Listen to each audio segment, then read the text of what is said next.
the KGB guard in charge of the interrogations comes rushing into the cell room, a copy of the New York Times, shoves it in my dad's face, yells at him, "You've lied to us. You told us you were trained in Arizona. Well, the New York Times says you were trained in Nevada at Area 51. You might as well tell us everything. We'll get it out of your American press anyways."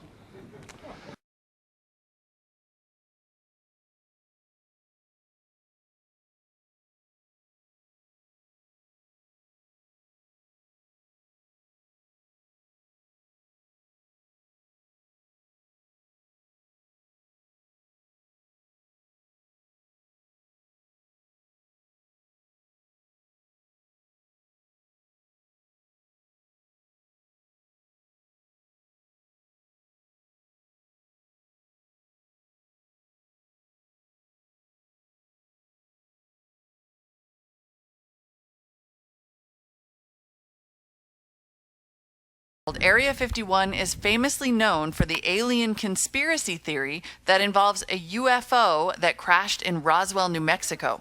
Jacobson cites an anonymous source who gave her a surprising explanation. A flying disc really did crash in New Mexico, and then it did wind up at Area 51. It did not come from Mars, it came from Russia. And Jacobson's source claims there were pilots in that flying disc, not aliens, but Russians. And this is the information that came to me from the source who I absolutely believe, I stand by. I've spoken with him since the book has been published.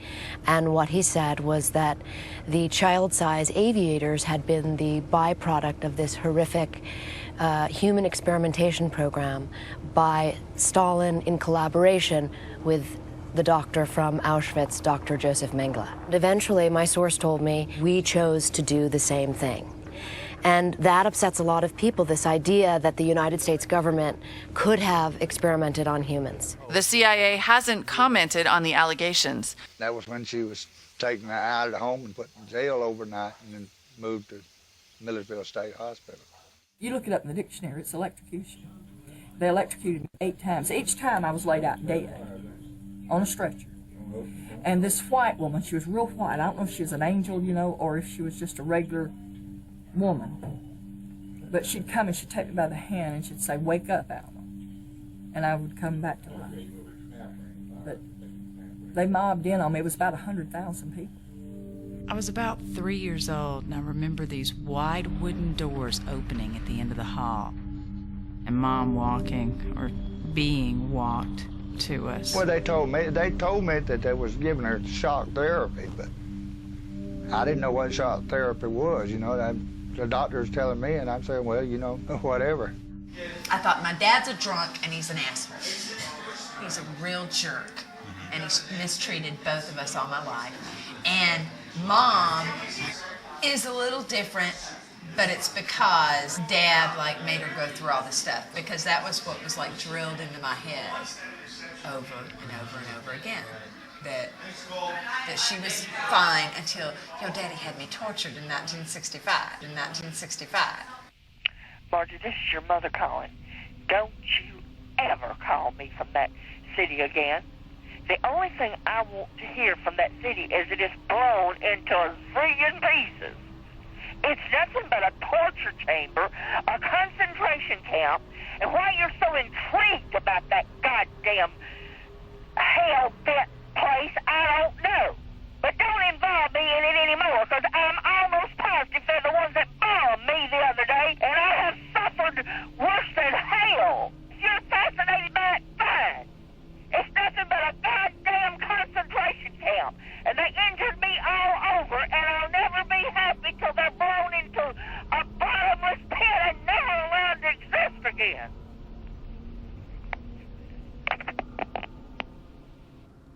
As the Korean War ended, the CIA saw a troubling pattern, returning prisoners of war critical of the American way of life. Now you just sit there quietly and cooperate. Movies like The Manchurian Candidate stoked fears of a new communist weapon, brainwashing. The CIA wanted to understand more about brainwashing. It had money and it was ready to fund experiments. And that's what led it here to the Allen Memorial Institute, then one of the most prestigious psychiatric hospitals in Canada, and its director, Dr. Ewan Cameron. These are the days, and ours are the occasion. Cameron's patients, many of them women with postpartum depression, became guinea pigs in an experiment called depatterning, breaking down the mind with repeated electric shocks and drugs, including massive doses of LSD. He took my mother away from me. Alison Steele was 4 when her mother Jean fell into a depression. And we have pictures of her skiing, horseback riding, always a smile, happy, a person that I didn't know. I never saw my mother this way. 60 years after her mother's treatment, Alison Steele finally has her medical records. This is where I got to know my mother. What happened to her, the horror that she went through. Pacing the hall this morning, saying, I'm just a prisoner. I feel like Jesus on the cross, can feel the nails in my hands and feet. It's just like being buried alive. Somebody, please do something. Jean Steele was kept in a drug-induced coma for weeks, her brain repeatedly shocked. Dr. Cameron broke her down, but wasn't able to put her back together. So I just learned over time to not talk to her, because I knew she couldn't. So that made me angry. In the 90s, the Government of Canada, which also funded Cameron's experiments, compensated several dozen patients, but only those who had been completely depatterned, reduced to incontinence, unable to tie shoelaces. Jean Steele wasn't damaged enough, so she and hundreds more received nothing. These experiments were done without the informed consent of the patients. Lawyer Alan Stein took up some of the rejected cases. The government's paid a number of settlements since, including $100,000 for Alison Steele. Many of the payments come with non-disclosure agreements. They're trying to do it quietly. It's not fair. I mean, I feel blessed that I was able to get this far for my parents. I really do. That's what gives me justice. I'm just grateful to be able to do it, and I hope I just hope that you can hear me up there, because it might bring you peace. It might bring you both peace. Evan Dyer, CBC News, Knowlton, Quebec.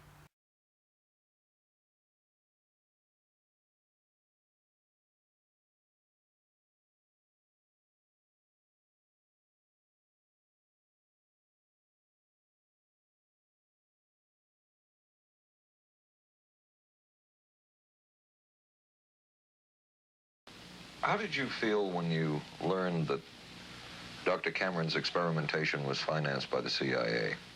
Well, I thought, oh, I can't even use the word that I thought, because I thought, that bastard. And he was too smart. He knew who he was working for. And, excuse me, but I just, I just can't, sometimes I can't believe it, and yet I know it's true. If you had the opportunity to say something to the people at the Central Intelligence Agency who financed this study, what would you say? I realize the CIA is a very important organization, and they have a very important job to do, but God, it surely doesn't have to be done on people who are totally incapable of knowing what's happening or having any defense against it. And I can't imagine the mentality of people who would do this. The man who would oversee the CIA's research into drugs and most of the agency's behavior programs is this man, Dr. Sidney Gottlieb, a chemist. Dr. Gottlieb declined ABC News' request for an interview. In their never-ending search for the miracle weapon, CIA operatives searched here in the remote mountain areas of southern Mexico for what up to then had been considered a myth, magic mushrooms. They used this man, a part-time chemist for the CIA, to dupe this man, a vice president of a bank and an amateur mycologist or mushroom expert, to try to get to the magic mushrooms and turn them into a drug. But it would be the amateur, R. Gordon Wasson and his colleagues, who would win the race and develop the drug psilocybin from the magic mushrooms. We went into the Mazatec area, far from the highways, remote from Mexico City. There we found that rotten bagasse, as it's called, bagasso, covered with mushrooms. These mushrooms I didn't know, had never seen. They were the sacred mushrooms. Wasson would also discover and record the ancient mystical rites of the mushrooms from a local shaman or magical priestess, Maria Sabina. And we were seeing incredible sights. They would go slowly or they would go fast as I ordained. All your senses are rendered acute. We say that you see visions, you see hallucinations, but that doesn't begin to tell this story. The hallucinations are only part of it. You hear sounds, you smell things. The night was thrilling. Word of Wasson's discovery reached the CIA quickly. Dr. James Moore, a University of Delaware chemist, secretly served the CIA preparing deadly chemicals on short notice. Moore was instructed to get close to Wasson and accompany him on another trip to Mexico to get the magic mushrooms. Internal documents show the CIA felt a drug derived from the mushrooms could remain an agency secret. What in the world were they looking for with the magic mushrooms? I think the best answer to that is that they were looking for fundamental information on compounds that would be capable of causing changes in behavior, changes in mental attitude. Did you ever consider what would have happened if any of these substances were given to, say, unwitting people? Oh, I don't remember having considered that specifically. What if you, I trust perhaps you've thought about it. Well, I haven't worried about it. Your question again, what would I have thought had I known that any of these substances would have been given to unwitting persons? You mean a hostile agent of another government? No, I mean, that was probably one of the things they had in mind. I mean, testing it out on an American citizen. I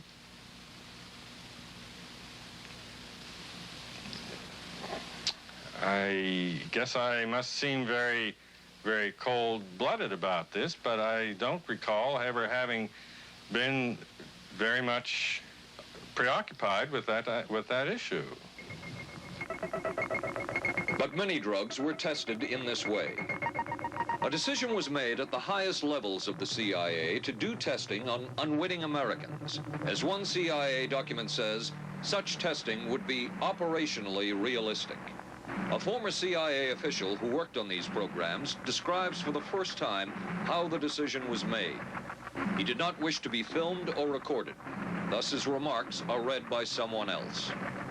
I think every last one of us felt sorry to attempt this kind of thing. We knew we were crossing the line. Every decent kid knows he shouldn't steal, but he does it sometimes. We knew damn well we didn't want anyone else to know what we were doing.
Other Army experiments continued on mental patients around the country.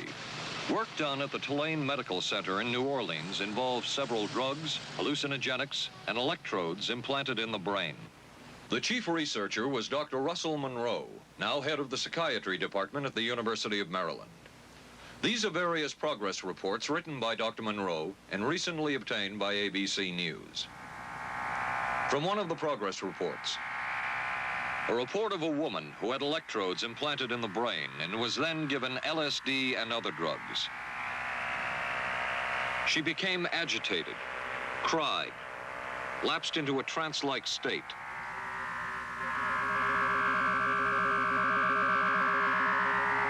Felt as if she were about to have a convulsion, experienced waves of darkness and light,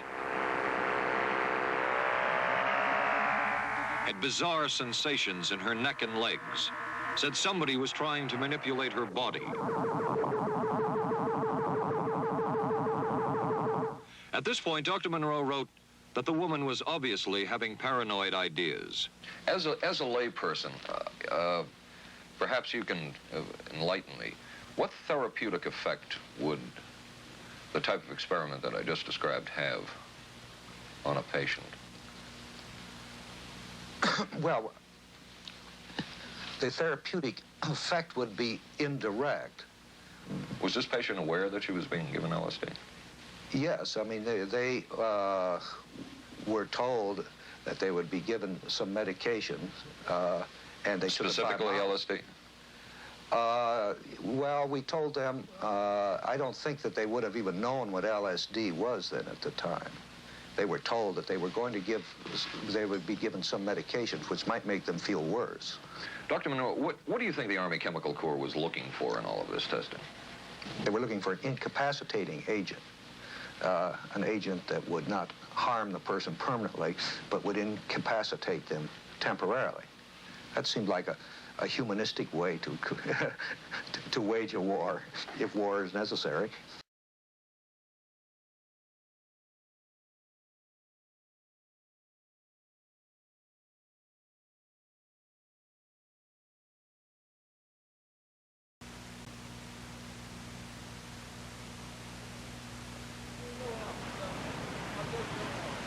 By far, the most chilling experiments we have uncovered took place at this Gothic estate called Ravens Crag, halfway up Mount Royal in Montreal. It houses the Allen Memorial Institute of Psychiatry of McGill University. It was here that the CIA funded a series of experiments, severe experiments. The work was done by the Institute's then director, Dr. Ewan Cameron. It is the closest experimentation to brainwashing yet disclosed. His work, unprecedented in psychiatry, consisted of 3 areas which he called sleep therapy, psychic driving, and the ultimate depatterning. Dr. Maurice Dongier, current head of the Allen Memorial Institute.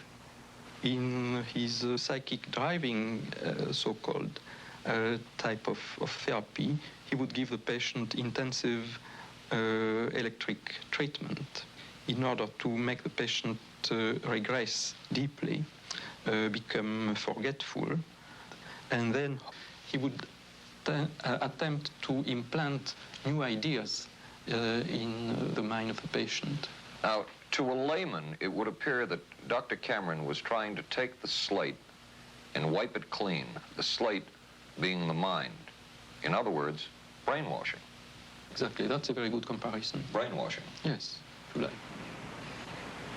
Val Orlico of Winnipeg, Canada, the wife of a member of the Canadian Parliament, was a patient of Dr. Cameron's.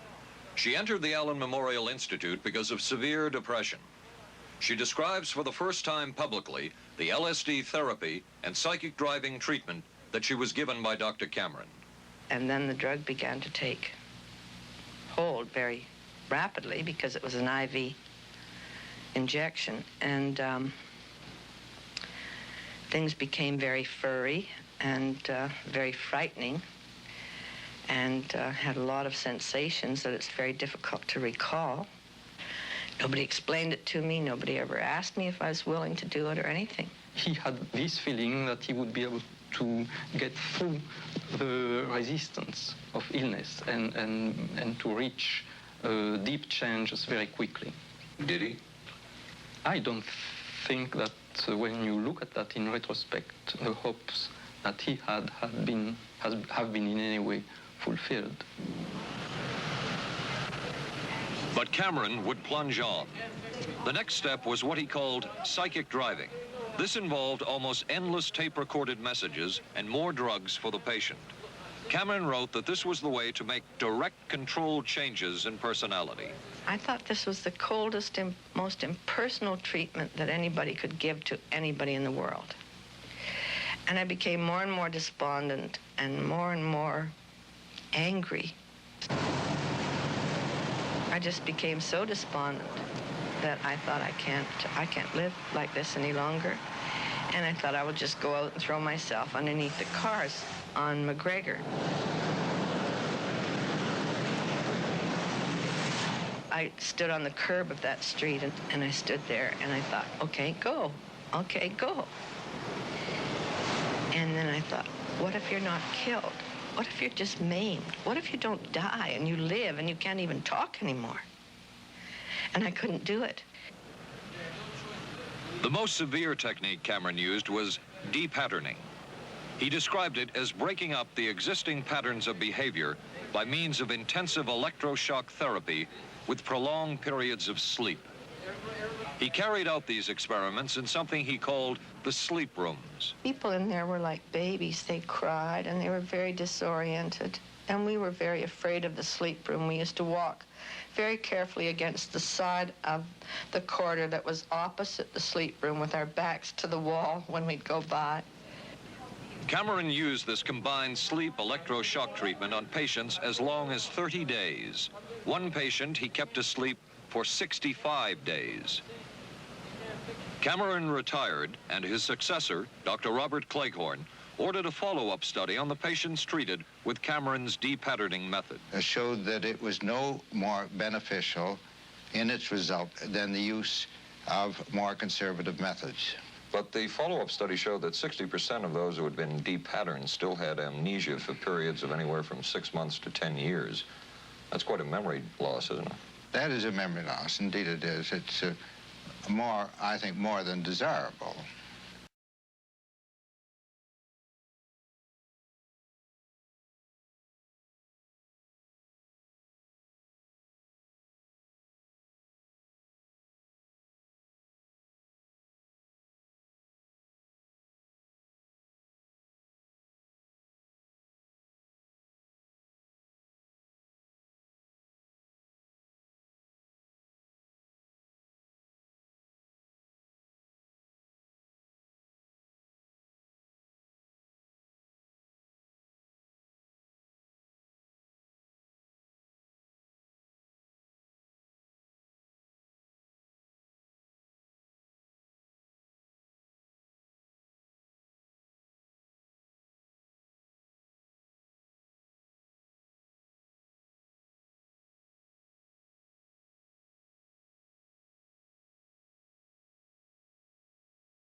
Gary Powers, when he returned from the almost 2 years in prison in the Soviet Union, was after we went through the congressional investigations and so, and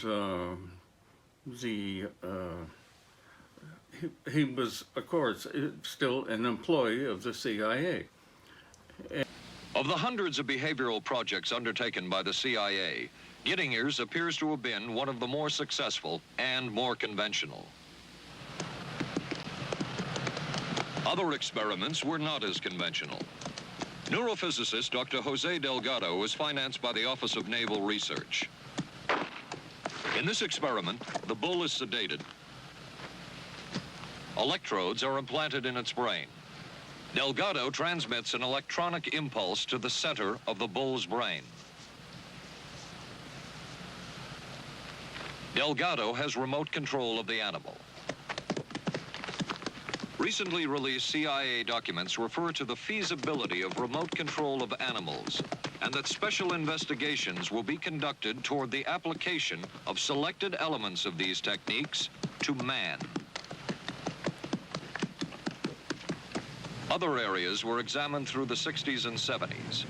Brain surgery, psychosurgery, creation of amnesia, parapsychology, manipulation of genes. Even though past and present CIA officials have indicated this kind of work ended in 1963. Whole truth, nothing but... And one of those who took part in these programs. Thank you, sir. In 1977, the Senate subcommittee heard testimony from many of them, but the testimony was not that revealing. According to one of them, they agreed amongst themselves to keep the inquiry within bounds that would satisfy the committee. Former narcotics officer Charles Siragusa says that he was asked to limit his testimony by the man he reported to at the CIA. He wanted me not to say anything. To perjure yourself. That's right. Well, either that, I'd have to perjure myself or take the Fifth Amendment. And I'm not about to take the Fifth Amendment for anybody.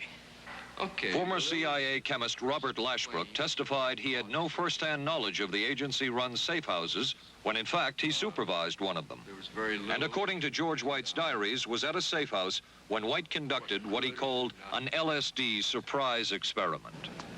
Dr. Sidney Gottlieb, whom we recently filmed near his California home, oversaw many of the CIA behavioral programs.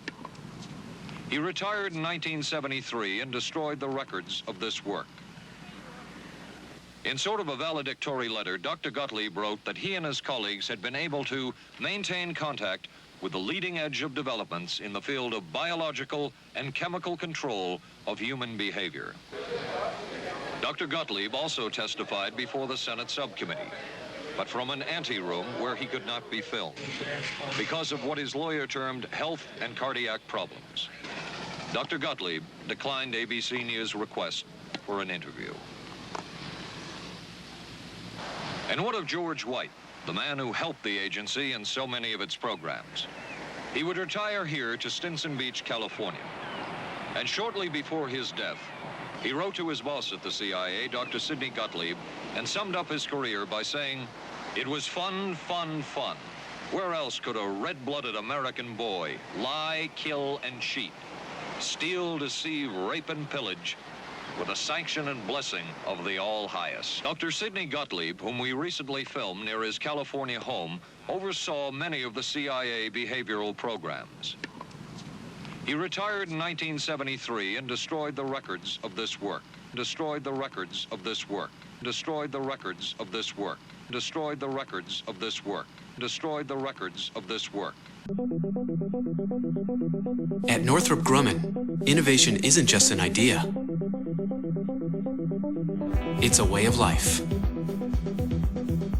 We are designing unmanned aircraft that can patrol the ground and sea from 12 miles above. We are developing solutions that prevent cyber threats from becoming cyber attacks. We are getting up close and personal with distant galaxies. We are discovering trends to stay ahead of disease outbreaks. We are making giant breakthroughs in technology at microscopic sizes. We are taking technological advancement to a higher level. We are proving that as a company of innovators, we can bring the next generation of technology to life.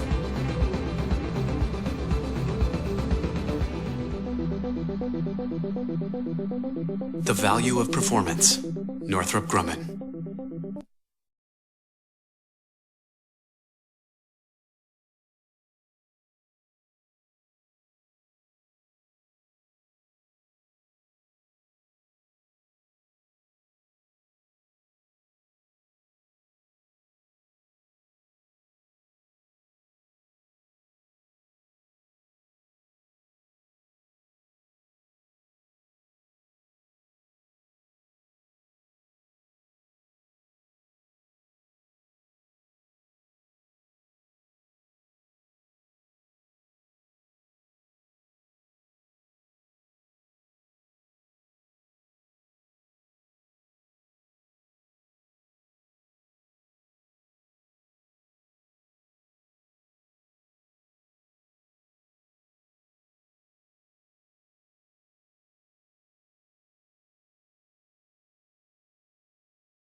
George White worked with the Truth Drug Committee here at St. Elizabeth's Hospital in the nation's capital.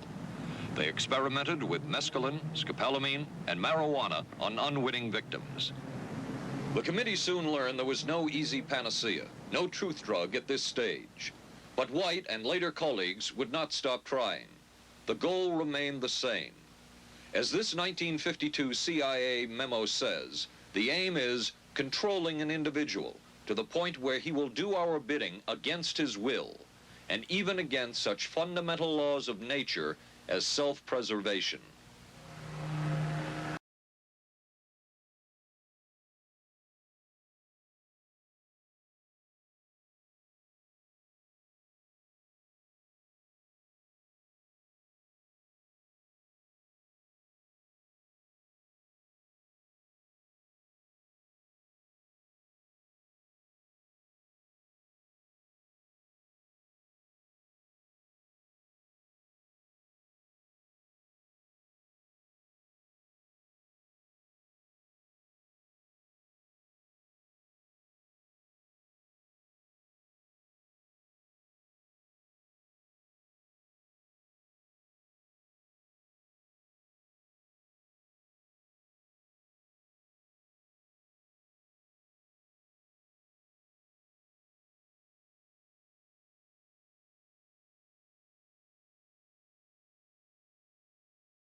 Shortly after his suicide, Alice Olson was visited by Dr. Sidney Gottlieb, the man who had administered the drug, and by Robert Lashbrook, his deputy, who was the last person with Frank Olson the night of his death.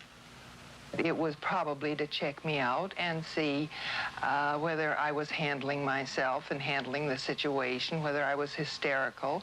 And I'm sure they left the house feeling ever so much better because I had been gracious and hospitable to them, so that I must have played right into their hand and made them feel fine. 23 years later, how did you feel about that meeting? My anger was unbelievable at how I had been duped for this length of time, and the anguish which was unnecessary. Anyone who knew during all of those years never told Alice Olson the real story of her husband's death. She would discover it by accident more than 2 decades later. In essence, it was a 22-year-long cover-up. Lyman Kirkpatrick was Inspector General of the CIA at the time of Frank Olson's death. But had not the Olson case occurred within the secret confines of the CIA, would not this case have been a prosecutable case? Perhaps manslaughter? I would think definitely prosecutable, and certainly from the point of view of of Mr. Olson, why it should probably have been actionable. Frank Olson's suicide slowed down the CIA's testing of LSD and other drugs, but only momentarily. The CIA was not the only government agency interested in the possibilities LSD and other drugs presented for mind control. The Army Chemical Corps first started working with the CIA and then branched off on its own. It too tested drugs on unwitting victims, and a death would result. The case of this man, Harold Blower, a tennis pro, seen here with his daughter Elizabeth, is well known. In 1953, Blower was a private patient at the New York State Psychiatric Institute. He was given 5 injections of a mescaline derivative that was being tested secretly for the Army Chemical Corps. With the 5th injection, Harold Blower died. As with the Olson case, a 22-year cover-up followed, until finally the Army admitted the real details of Blower's death. Since the initial news stories of Harold Blower's death, close to 5,000 documents, previously classified, have been released by the Army and obtained by ABC News. They provide valuable insight into Army activities at the time of Blower's death and where the Army went from there with their own drug testing program. From a previously classified deposition of Dr. James Cattell, who administered the mescaline derivative, on the purpose of the drug testing, to produce symptoms similar to those that you see in schizophrenia, on how much the patient knew about all this. We didn't delineate all the possibilities of what might happen because then you contaminate your experiment. Cattell then relates that he never even knew what drug he had given Harold Blauer because of the secrecy of the Army experiments. We didn't know whether it was dog piss. This was secret. This was a secret. We weren't in on it. We asked Blauer's daughter Elizabeth for her reaction. What? How can anybody react to that? I mean, that is so far from what you'd expect from a human being, never mind a doctor, never mind a professional specialist who's supposed to care about people's minds. It's unbelievable. A suit filed by Elizabeth Barrett against the Army Chemical Corps is now pending in federal court.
What's wrong? What's your name? Please, I'm wrong.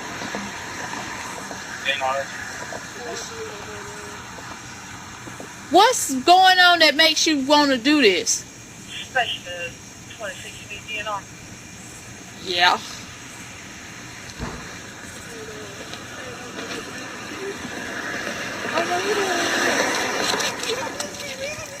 Thank God.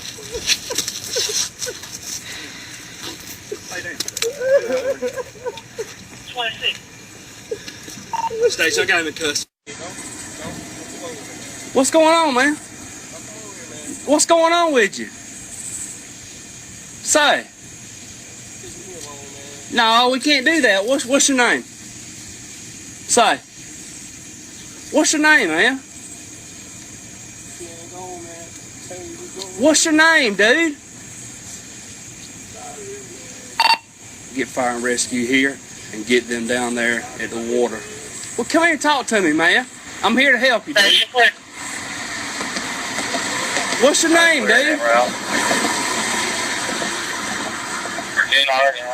What's...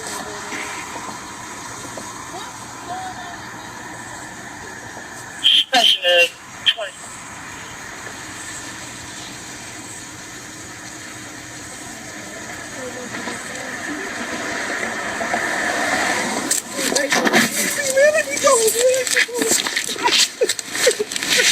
Lay down. Lay down. Stacy, I got him in custody. Buddy,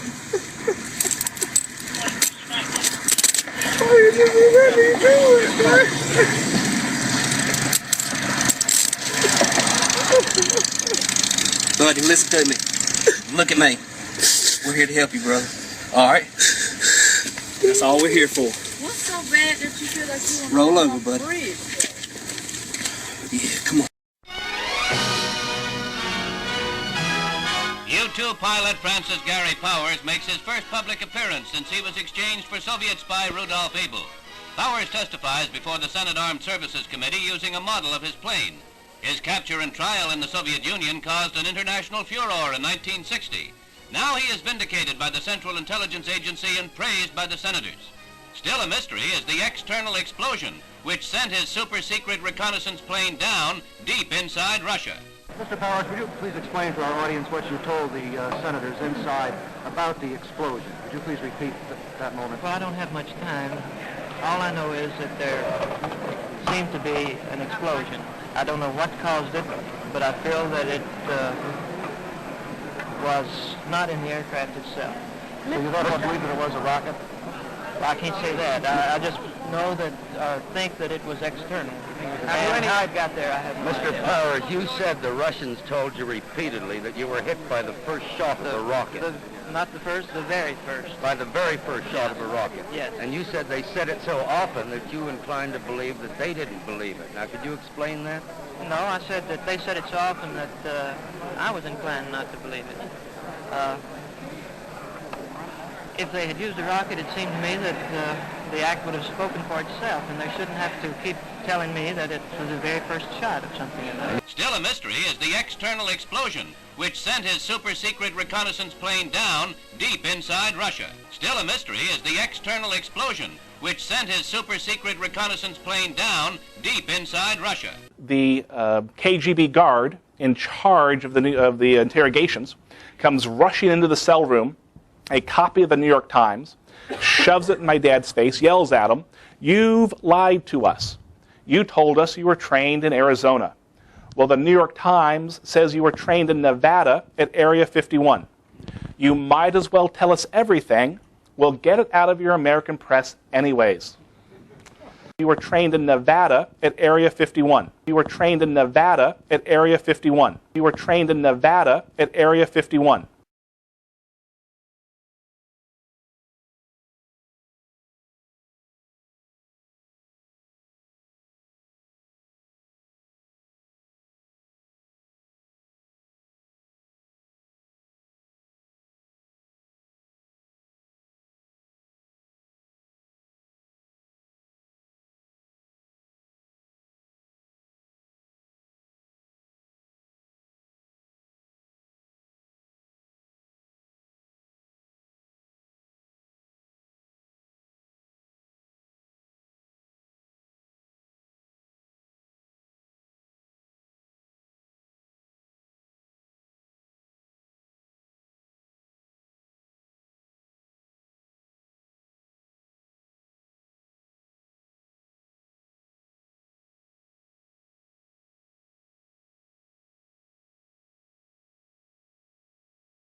Georgia. And this site is called Rock Eagle, and that is for a very specific reason here. But on the east side of Rock Eagle Lake, there is a large stone effigy of an eagle, and there is a lot of unanswered questions as far as the origin of this, who built it and when. But here is a look at it from overhead, very large. And here is a look at what they call Rock Eagle, and this is kind of on a mound here. This is set up as a mound, and there's a story there was cremated remains found in here, but a lot of vague answers to this place. So let's see if we can put out some good comments here in the comment section of what you think this might depict, because scholars aren't sure this actually depicts an eagle. They're not sure what it depicts, but it's on the east side of this lake. And I had talked about the birdman of Cahokia and Horus of Egypt and all of the birdmen of ancient cultures. Well, was there a great leader buried in this mound or cremated in this mound? And is that what this representation was? Or was it of an afterlife god? Or what was it exactly? There's no solid answers here, so any comment will be fully accepted. But this is a solid history we know about this place. It was built sometime between 3,000 and 1,000 years ago. That's the best they can do, is pinpointing a time when this was built, between 1000 BC and 100 AD. That's all they know. On this website it says Rock Eagle Effigy Mound is the next oldest Indian mound site in Georgia after the Sapelo Shell Ring Complex. This Indian mound is an effigy in the shape of a bird with its wings spread. It is believed to have been constructed by a Native American group around 2,000 years ago, although originally it was thought to be more than 5,000 years old. And here in this pic, you can kind of get an idea that this is a mound. It says, A.R. Kelly of the University of Georgia excavated the effigy mound site in the 1950s. During the excavation, Mr. Kelly found a single quart projectile point and the cremated remains of a human burial. So maybe this was an important leader interred in here. It says no Native American leaders, and that is kind of a vague term, Native Americans, and some people have their own idea of what that means. It says no Native American leaders before or after have ever been found afforded such magnificent burial monuments. Thus, whoever were buried at Rock Eagle and Rock Hawk were clearly persons of great significance. Much later, at the Etowah Mound site in Cartersville, Georgia, artifacts represented an eagle warrior or birdman were unearthed. Could Rock Eagle and Rock Hawk represent the burials of two founders of this cult? Could Rock Eagle and Rock Hawk represent the burials of two founders of this cult? Could Rock Eagle and Rock Hawk represent the burials of two founders of this cult?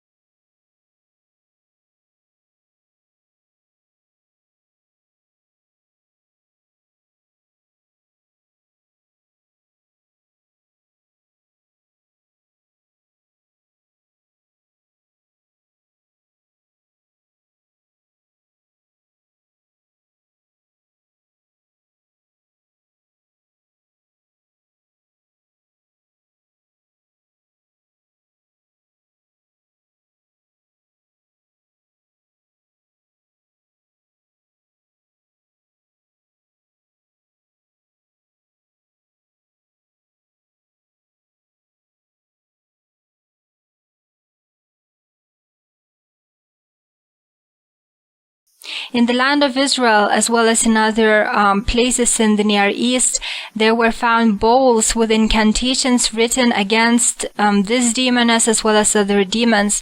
She is drawn in the middle of the bowl with bound hands or in chains, as it was believed that such a depiction of her would stop her from doing harm. Around her picture, magical incantations were written in a spiral. Such bowls, also known as demon traps, were buried upside down, as it was believed that this would capture demons such as Lilith. Such bowls were buried under the threshold, in cemeteries, or in the homes of recently deceased.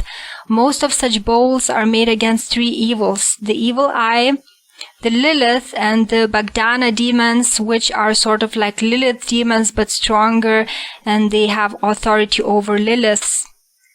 Such incantation bowls found in Israel were dated from the 6th century AD.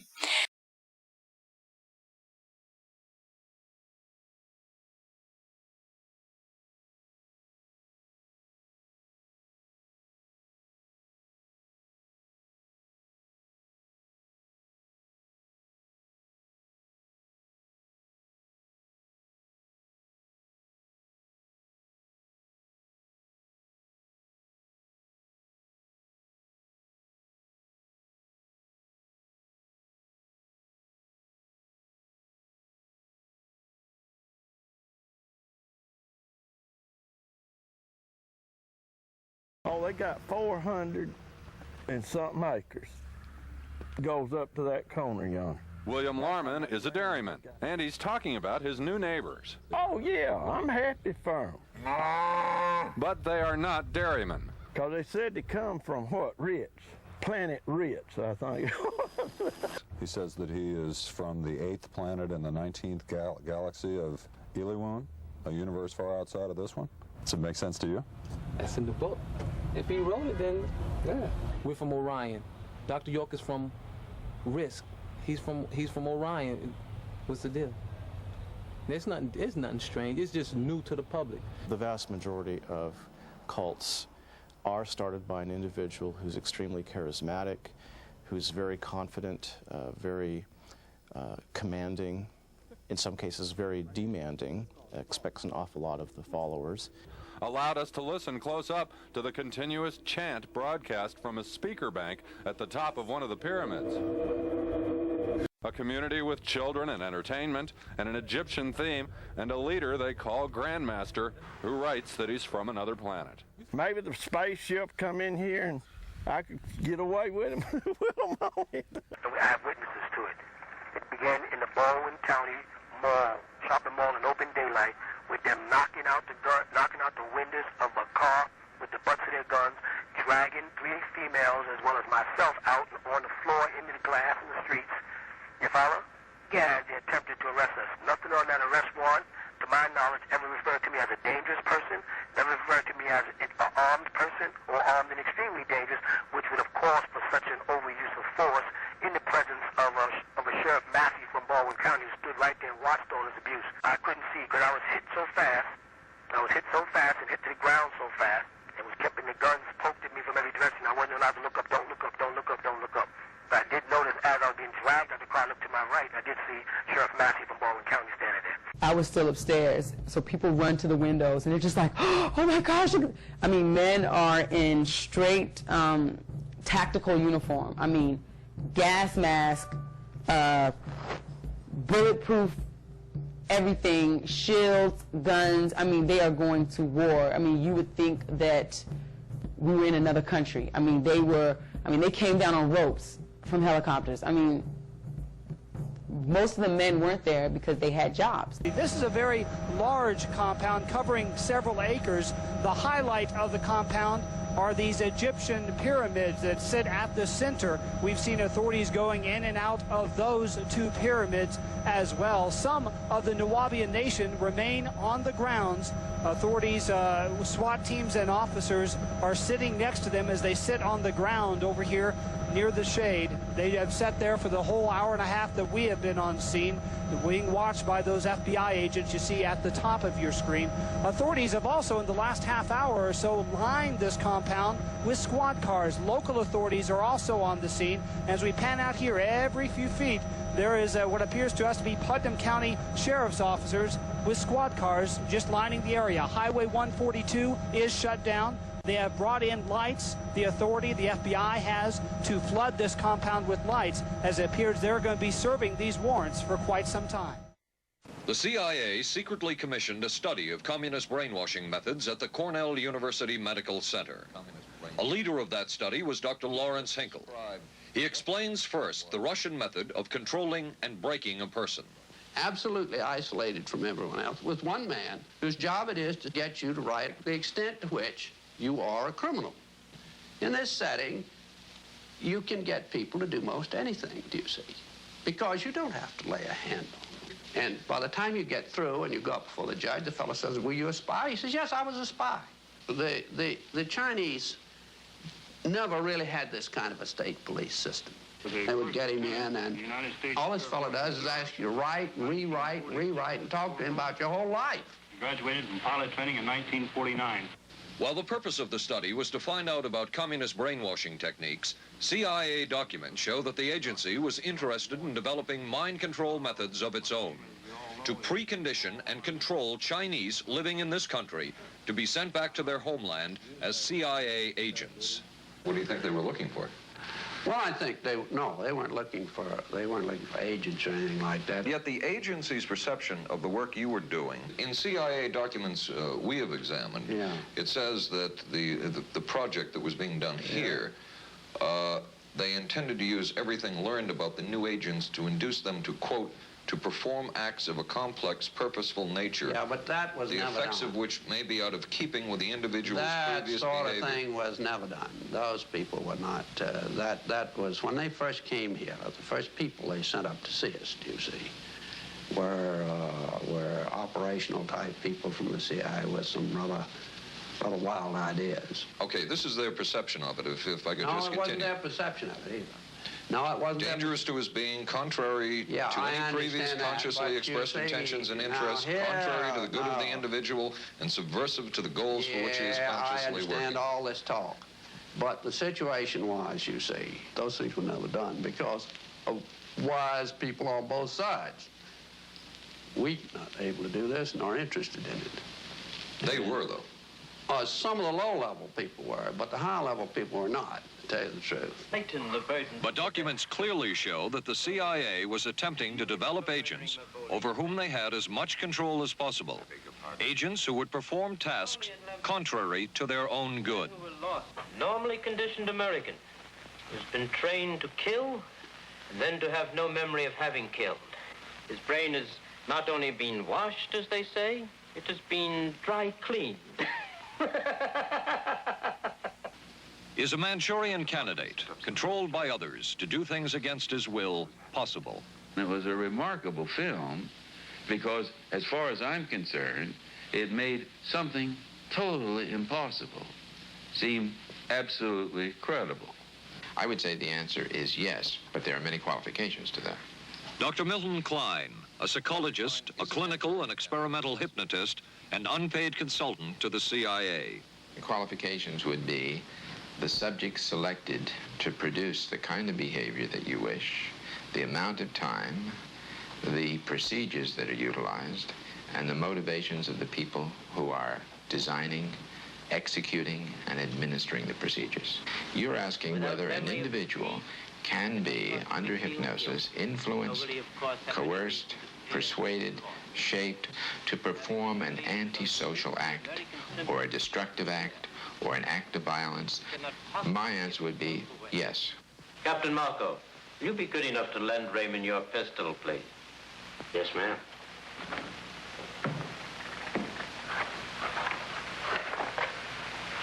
Thanks, Ben. Sure, kid. Shoot Bobby Raymond. Through the forehead. Yes, ma'am.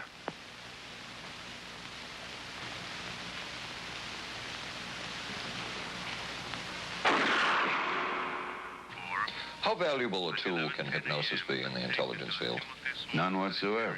It has absolutely no use because nobody's ever been able to do that I know of, do it in an operationally feasible way. I'm not in any way saying that hypnosis doesn't take place. I'm not saying there's nothing to it. I would say that most government agencies concerned with intelligence operations have been looking to hypnosis as a tool for a variety of purposes, one of which is to carry out and to execute certain intelligence operations on a basis where they would not have to rely completely on some of their own emotional reactions. Actually, would that entail murder? It could, if you consider that an act of killing someone under circumstances of war is murder. I think one has to define what that means. Under circumstances of peace? Under circumstances of peace, it would be murder. Another former CIA agent says that Fidel Castro at one time was considered as a possible target for a Manchurian candidate. Castro was naturally our discussion point. could you get somebody gung-ho enough that they would go in and get him? But if you have 100% control of a guy, you have 100% dependency. If something happens and you haven't programmed it in, you've got a problem.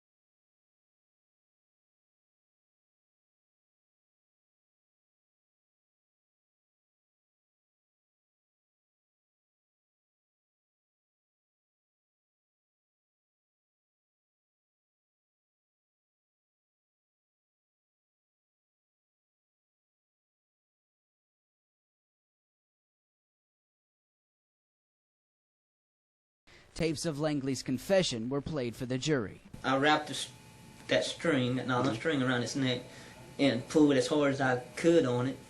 You know, that still wasn't stopping him trying to breathe. He was still trying to breathe. But I stuffed an old dirty sock in his mouth, and I held his nose. Why did you do that? To make sure he couldn't get no air. Okay. To end it. But Langley's conviction didn't stand after the appeals court concluded he didn't get a fair trial, because the judge left the courtroom during closing arguments. Monday will be the start of trial number 3.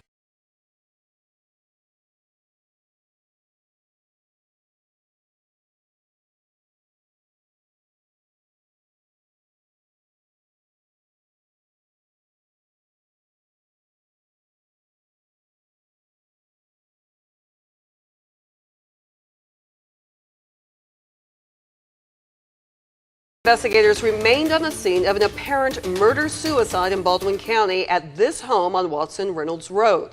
This is a view from Drone 13 that flew over the property today. Baldwin County Sheriff Bill Massey says Mary Ann Shockley was found dead next to a hot tub that you see right there. You can also see GBI vehicles. Agents spent the day working the scene. Zach Merchant spoke to Sheriff Massey to get the latest on the investigation and break down what we know so far. Zach joins us live in Baldwin County. Yeah, guys, when first responders first got to this driveway, they thought they were responding to a drowning, but Sheriff Massey says what they found at the top of this road was much more sinister. It's one of the strangest cases that we've ever worked. According to an incident report from the Baldwin County Sheriff's Office, deputies went to this secluded home on Watson Reynolds Road after the property owner, Clark Heindel, called 911 to report a woman unresponsive in a hot tub. When deputies got there, they found 2 men, Heindel and Marcus Lillard, doing CPR on UGA professor Mary Ann Shockley. Baldwin County Sheriff Bill Massey says the first responders thought things were out of place. Our people already thought it was sort of a bizarre scene, strange, a little different. Detectives made contact with Heindel and Lillard and separated them. Sometime after, Massey says Heindel shot and killed himself inside his house. And on Monday, Massey announced another twist in the case. Through autopsy results, we have found out this was not a drowning. This was a true murder by strangulation. Marcus Lillard was charged with Shockley's murder and concealing it. The concealing charge of the death occurs from Mr. Lillard making calls 2 hours prior to the 911 call. Those calls, Massey said, were of Lillard asking people for advice on how to resuscitate someone. Why didn't he call 911 right away? Like so many other questions in this case, Massey says so far they're unresolved. Milledgeville Police is also looking for a missing Baldwin County truck driver. 36-year-old Tommy Wilson's empty truck was found in Newton, Mississippi. He was reported missing on Sunday. If you know where Wilson is, call the Milledgeville Police Department at 478-288-0412.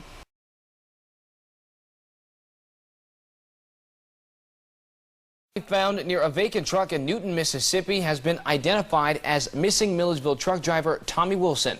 The 36-year-old was reported missing Saturday. He was believed to have been seen last in Mississippi.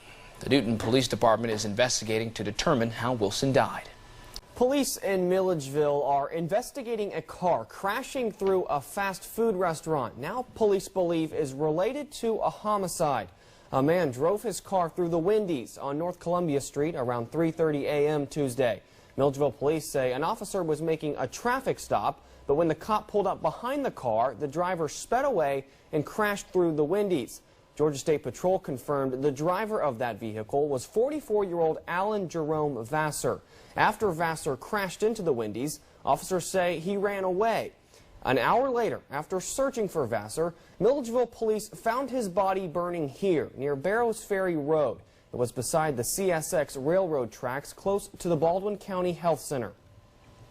It's very sad. It's very, very sad, and I feel for the family, and I'm hoping everyone be okay, especially around right about now. I mean, it's time for us to pull together. It's enough fighting. I mean, we just got to pray more. How Vassar died is a mystery right now, but the case is being treated as a homicide. Baldwin County Deputy Coroner William Ken Garland told me there were no gunshot wounds on the body and the cause of death is unknown. Milledgeville detectives are investigating.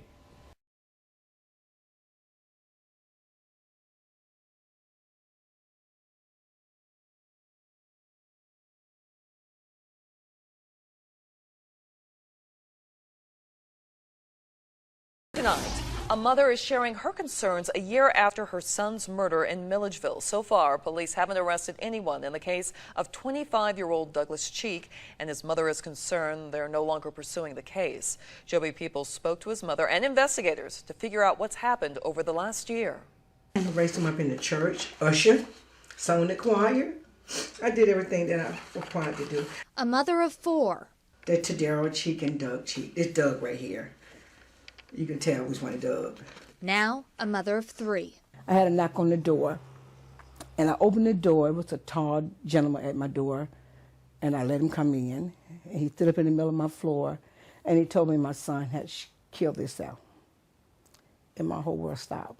Rose Griffin's son, 25-year-old Douglas Cheek, was found shot to death at a home on Anthony Way in Milledgeville a year ago on December 11, 2015. She was told her son had committed suicide, but Griffin didn't believe that. My son was murdered. He did not kill himself. Now investigators say she may be right. Detective Scott Goodwin with the Milledgeville Police Department says investigators eventually decided Cheek's death was not a suicide. The call was originally a suicide call. When they got there, during the processing of it, we realized it wasn't a suicide, led more toward a homicide. But Griffin says police didn't change the investigation from suicide to homicide until a couple of months after her son's death. She says she's only spoken to the detective twice and worries that they're not working on Cheek's case anymore. But Goodwin says they're working on it every week, but now they're at a standstill. Since then, we've identified a person of interest.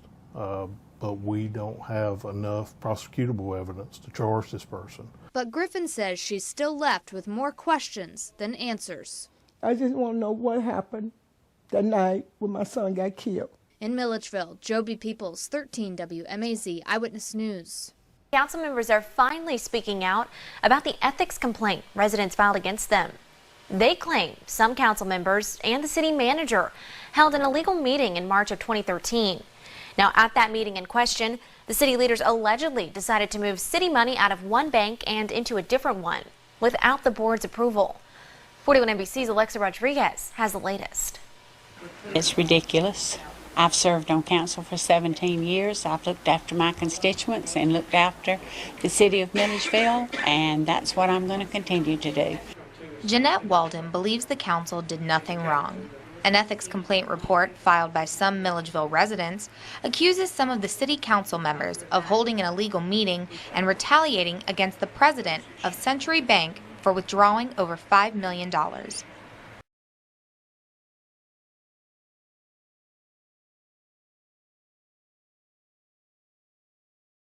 We were leaving an official meeting and some of us had walked out of the room when we heard a conversation among some council members and the city manager, and we came back in to give our opinion. Shinholster says the council members weren't aware one of their fellow members was recording the discussion. A Milledgeville resident believes this is bigger than an ethics complaint. She says the group that filed the allegation has a hidden agenda.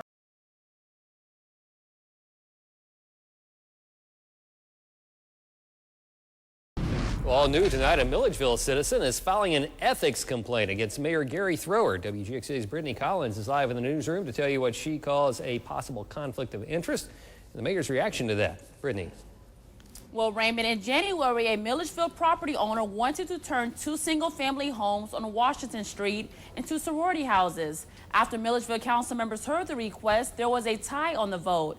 Mayor Gary Thrower broke the tie and approved the request. But one woman believes he did that for his own favor because he too owns property in that neighborhood.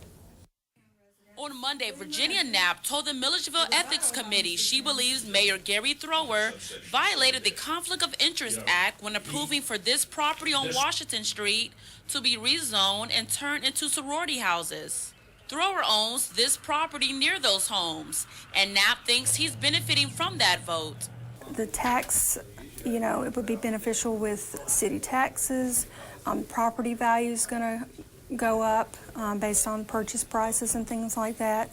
The more rental income potential. But the mayor says he has nothing to do with why he broke the tie and approved rezoning. I don't have a significant interest in the property that I was voting on, so there was, in my view, there was no reason to disclose.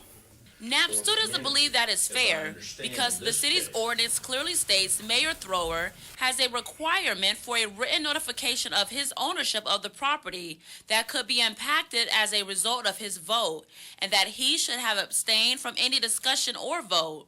He's got property over there. Shouldn't he not vote on that? The property is right. There's only one house in between where the vote took place, those two properties.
Kelly Johnson was the world's leading aircraft designer of his time, and at the time of his sighting, he was in the process of designing the U-2 spy plane for the Central Intelligence Agency.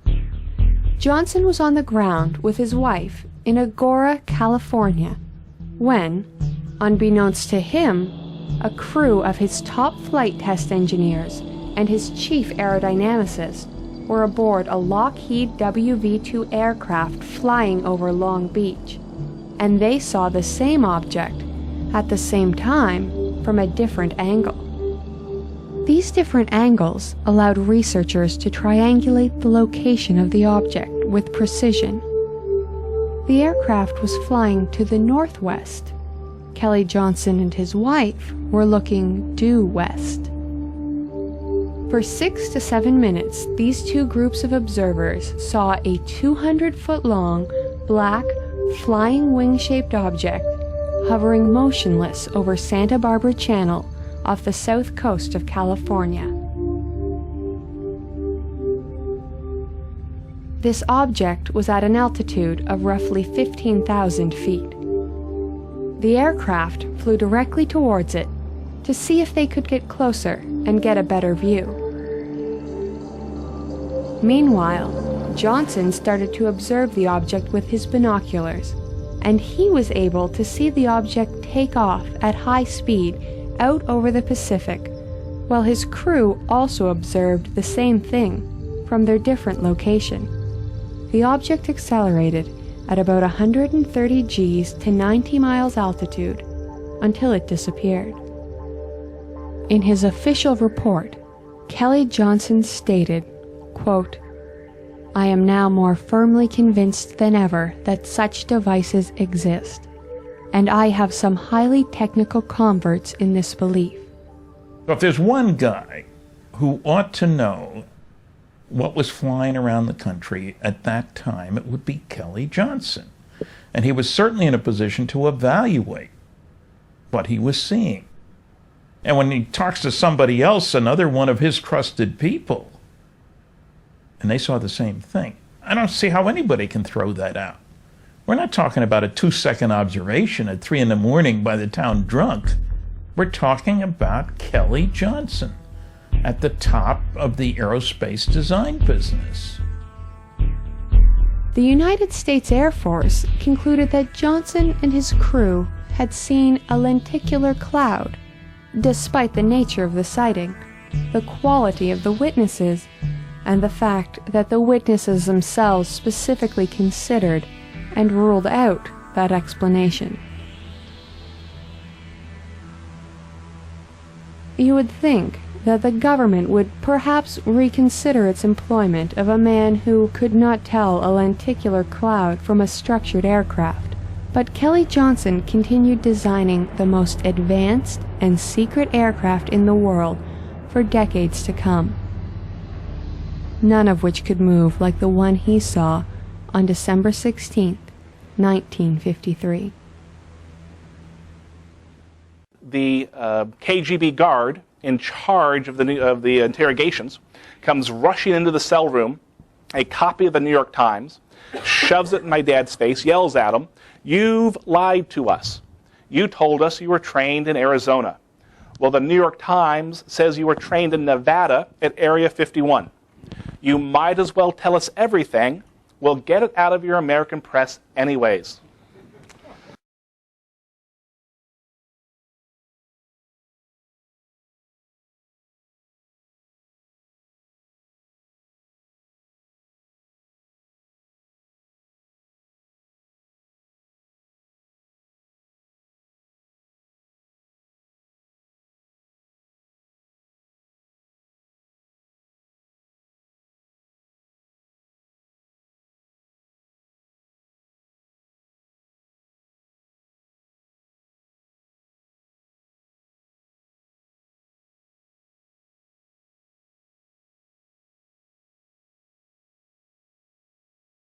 Upon the last part of the video, the last point that you guys saw, we were pulling into a different part of the asylum. We passed by a security car. The guy didn't say anything to us. We kind of kept going, kept like driving forward. He pulls up beside us and he's like, "Listen, technically you're not supposed to be wandering after sunset. Like, the property is open and you can drive around and walk around until after the sun sets, and then at that point, like, we don't really let people go around anymore. I'm not gonna say anything, but it's just a heads up that someone else is probably gonna say something."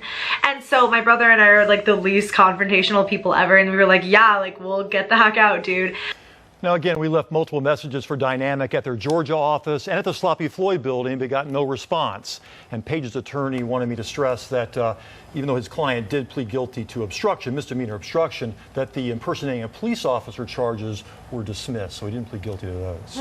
Okay, so with this Dynamic security company, we haven't heard from them. Do we know at this point if they're making any adjustments to ensure that something like this doesn't happen again? Well, I'm told that they are just supposed to follow the rules, and the rules are that if someone shows up at your location and says that they're with the FBI, but they don't show any ID and they want to get by with a gun, you're supposed to call the Capitol Police to check on them, not call one of your supervisors, who then, for some strange reason, lets them go on through.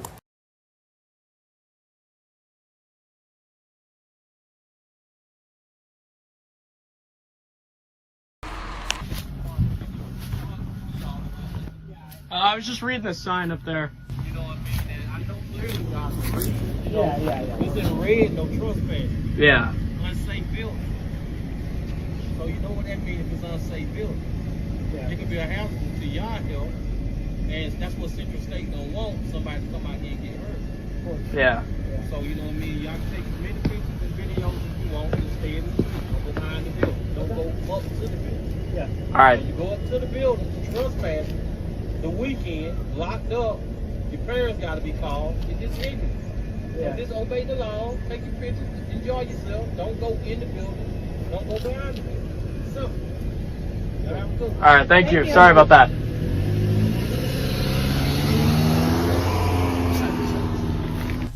They secure this place, I guess. We just went into like 4 buildings that didn't really do a good job. Yeah, good job. Good job.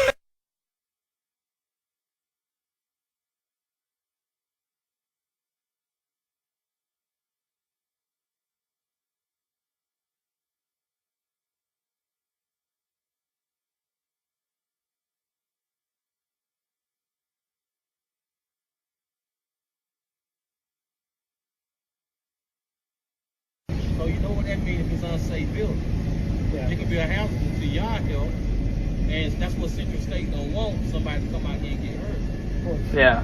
So you know what I mean? Y'all can take as many pictures and videos as you want and stay in the street. Don't go behind the building. We're excited to have the activity on the campus. Activity Mike Couch with the local redevelopment authority says is bringing life back to Central State. The hospital is set to close in June, and Couch is looking for different ways to revitalize the campus.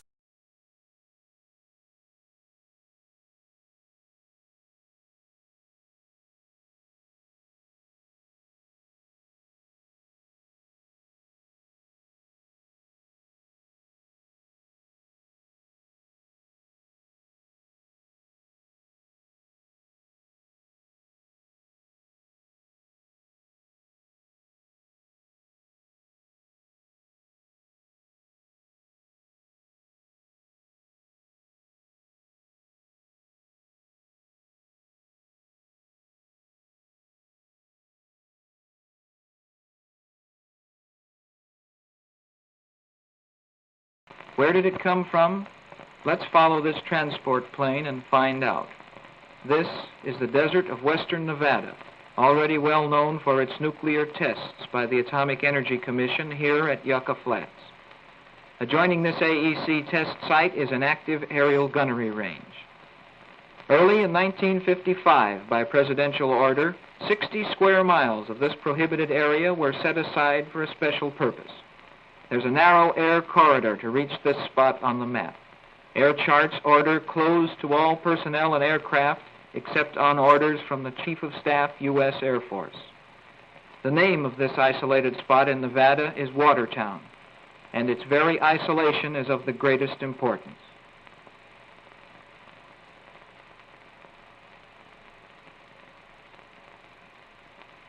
The specialists that come off this transport are hand-picked. They are checked every time they arrive at Watertown. Overall security in this area is the highest yet to be maintained in this country, even higher than that of the Manhattan Project. Selection of Watertown was dictated by several unique considerations. The area is isolated from prying eyes by the AEC range, with lethal reminders of past atomic explosions. AEC guards maintain regular patrols. Supplies destined for Watertown channel into the area through regular AEC routes. Watertown radio and teletype communications, the Angel is referred to as an article. Her pilots are called drivers. The geographical spot of Groom Lake is called home plate. The Angel was designed to do a single job: obtain the largest amount of reconnaissance information ever collected on any single flight. For the first time in jet history, it is possible to inspect 400 square miles with a single cartographic photograph. For the first time in jet history, sensitive electronic equipment is being carried to heights where it can search for any number of radio, TV, or radar signals and record this information for detailed analysis. There are already 12 alternate equipment loads for the U-2. Development of the Angel and the information gathering equipment that it carries is the result of the most experienced judgment applied at every critical point. A select group of capable, dedicated men in industry and government, working with trust and cooperation, completed this specific project at the utmost speed. The idea for the Angel itself was born when Lockheed started a design study on the maximum altitude possible from a jet airframe for reconnaissance purposes. The Angel, then called the CL-282, took sufficient form to be presented as a proposal. Members of the Killian Committee, a portion of the scientific advisory group, defined the technical feasibility and urgency of the program. The optical and photographic concepts were envisioned by Dr. James Baker and Dr. Edwin H. Land. The original CL-282 proposal was then modified to produce even more spectacular results. On December 9, 1954, the go-ahead was given, and Lockheed's chief engineer, Kelly Johnson, called together his tiny 26-man Special Projects Engineering Group. Here were the problems they faced: to design, build an airplane, and fly it in 8 months. An airplane that would cruise well above 70,000 feet. One that would travel almost as far as a B-52 and remain in the air for 10 hours. A plane that would be completely reliable, with forced landings out of the question. A plane that would be the world's most stable aircraft for high-altitude photography. A plane that would be flexible in concept, to carry at least 12 different equipment loads and have no one penalize the others in weight. A plane that would weigh only 1 1/2 times the weight of the power plant. Weight was the critical factor in the whole project. Designers said they would trade their collective grandmothers for 10 pounds of empty weight. Pounds, in fact, were called grandmothers. But weight could not be saved at the expense of reliability, a real engineering challenge, met with proven know-how and a basic design so simple that it was almost revolutionary. When the prototype Angel was flown across Death Valley to Watertown, Lockheed also found itself in the transportation business. Their own DC-3 made almost daily flights to Watertown with a hand-picked crew of flight line mechanics. The first unofficial name for Watertown was Paradise Ranch. This description was dreamed up tongue-in-cheek to encourage key personnel to accept assignment on this special project before they could be told what it involved. Anyone for golf? Many newcomers guessed that the project involved an atomic-powered aircraft and were astonished to find that they were to work with... 2 days later, in a rainstorm, the Angel went to 8,000 feet. That day it took 5 attempts to land the plane because it would fly on idle engine thrust. The unusual bicycle landing gear, designed for the lightest possible structure, weighs 257 pounds. A conventional gear on a comparable aircraft would weigh 750 pounds and take room out of the wings that is vital for fuel. Wing-mounted pogos drop off during takeoff, again in the interest of saving weight. Weight and space that paid off in an extra 1,500 feet of altitude and 100 miles in cruising radius. Disassembled aircraft was unloaded from a C-124 at a remote desert test site in July of 1955. Johnson had met yet another seemingly impossible deadline. After reassembly, it was rolled out into daylight for the first time and painstakingly prepared for its taxi tests. On August 1st, as he had so many times in the past, Tony LeVere climbed into the cockpit. During his third run that day, he suddenly noticed that he was more than 30 feet off the ground. Coming down hard, the tires blew and the brakes failed and caught fire. Reporting afterwards, he explained that at 70 knots, I became aware of being airborne, which left me with utter amazement, as I had no intentions whatsoever of flying. Those fragile wings had more than enough lift.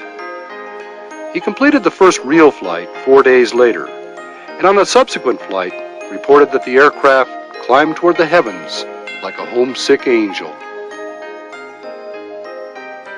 To conceal its true purpose, the Angel was given the misleading official designation U-2, and a cover story was released to the effect that it was being developed as a high-altitude research vehicle for the National Advisory Committee for Aeronautics. While it would perform this role admirably, tests focused on preparing the U-2 for its real mission, to carry 700 pounds of high-resolution camera equipment up to altitudes then beyond any air defense capabilities. And in July 1956, just 11 months after first flight, it commenced its clandestine operational career. Climbing to well above 70,000 feet as fuel burned off, the U-2 successfully completed flights over denied areas and brought back the first hard data on the status of Soviet military preparedness and the true extent of its intercontinental ballistic missile program. Called the Dragon Lady by its pilots because it reminded them of the beautiful, mysterious, and sometimes treacherous character in the Terry and the Pirates cartoon strip, it flew with virtual impunity for 4 years until that day in May of 1960, when Francis Gary Powers was shot down by a surface-to-air missile. While deep penetration of Soviet airspace came to a halt, the U-2 continued to overfly hotspots around the world, such as in 1962, when it confirmed the existence of missile launch sites in Cuba. The U.S. Navy has finally acknowledged that videos appearing to show UFOs flying through the air are real. They don't call them UFOs, they call them unidentified aerial phenomena. The several videos they're talking about were recorded years ago by fighter pilots. Then in 2017, they were made public by the New York Times. More now from our Randy Kay. It's rotating. Images of that rotating thing captured by U.S. Navy aircraft, sensors locking in on the target. Commander David Fravor saw it firsthand during a training mission, describing it like a 40-foot-long tic-tac, maneuvering rapidly and changing direction. As we both looked out the right side of our airplane, we saw a disturbance in the water and a white object, oblong, pointing north. The object was first sighted in 2004, then similar objects again in 2015. Footage of the sightings, declassified by the military, weren't made public until December 2017 by the New York Times and a group that researches UFOs. There's a whole fleet of them. Look on the ASA. My gosh. They're all going against the wind. The wind's 120 knots from the west. Look at that thing, dude. This was extremely abrupt, like a ping pong ball bouncing off a wall. The ability to hover over the water and then start a vertical climb from basically zero up towards about 12,000 feet and then accelerate in less than 2 seconds and disappear is something I had never seen in my life. The Navy says it still doesn't know what the objects are, and officials aren't speculating. A Navy spokesman simply confirming to CNN the objects seen in the various clips are unidentified aerial phenomena, or UAPs. The UFO reports were first investigated by a secret $22 million program, part of the Defense Department budget, that investigated reports of UFOs. The program has since been shut down, but it was run by a military intelligence official who told CNN they found compelling evidence that we, quote, may not be alone.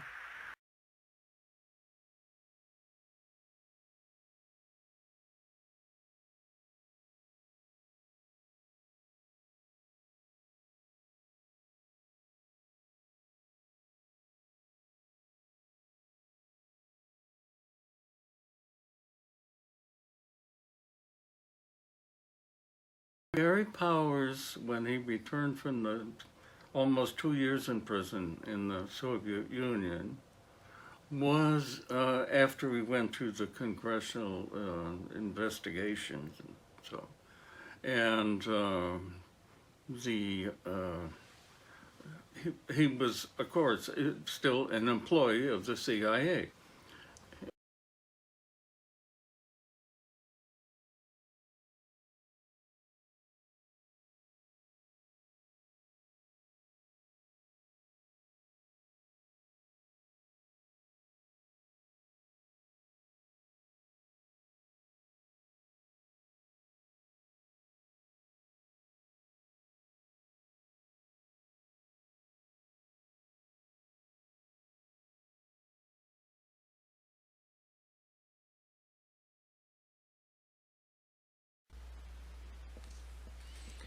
Unidentified.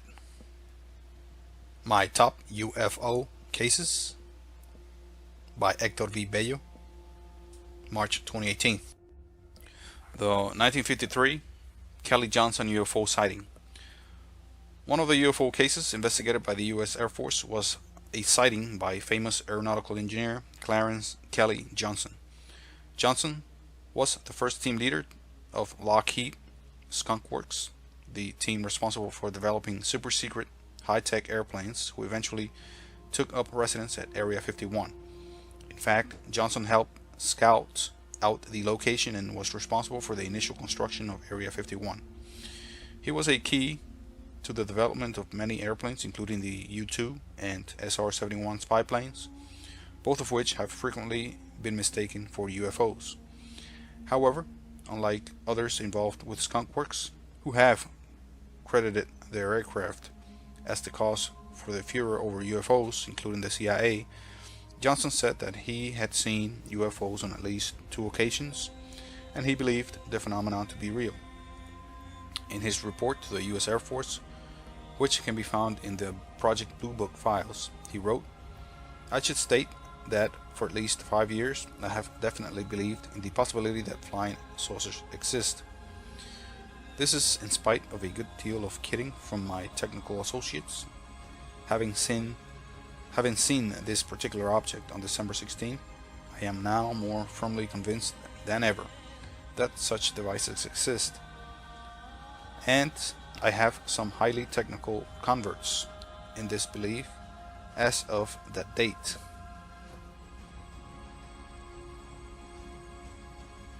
Some of those converts were the crew of a Navy Super Constellation WV-2, who also witnessed the UFO seen by Johnson and his wife on December 16, 1953. Johnson's report, along with the several from the crew of the Constellation, are in the Blue Book report. Johnson says the sighting took place at his ranch, which was 3 miles west of Agoura, California.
Since the late 1940s, Americans have been fascinated by a mysterious region in Nevada known as Area 51, as well as the much talked about and long rumored UFO crash in Roswell, New Mexico.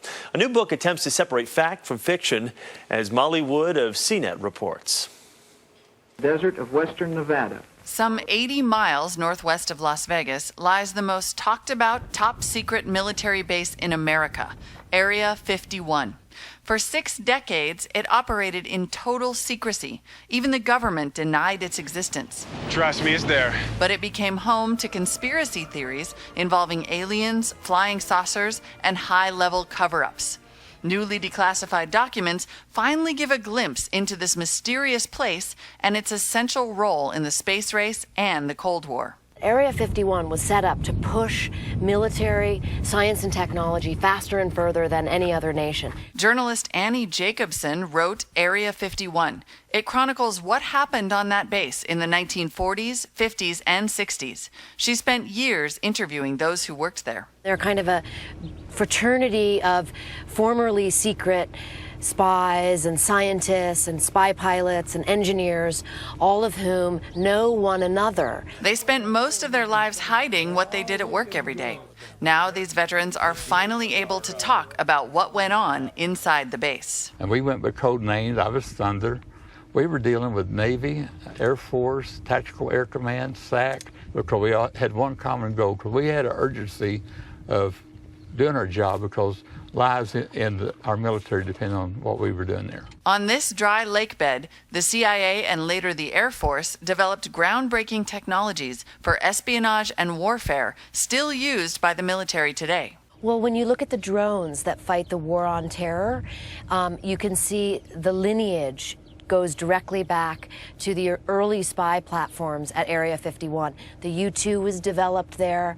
The A-12 Oxcart was developed there. Scientists from the base were also involved in the U.S. nuclear weapons program. There was over 100 atmospheric atomic bomb tests at Area 51's nearest neighbor, which is called the Nevada Test Site, starting in the 1950s. Many of the men in my book worked on those bomb tests. But to most of the world, Area 51 is famously known for the alien conspiracy theory that involves a UFO that crashed in Roswell, New Mexico.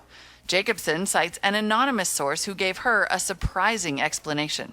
A flying disc really did crash in New Mexico, and then it did wind up at Area 51. It did not come from Mars, it came from Russia. And Jacobson's source claims there were pilots in that flying disc, not aliens, but Russians. And this is the information that came to me from the source, who I absolutely believe, I stand by. I've spoken with him since the book has been published.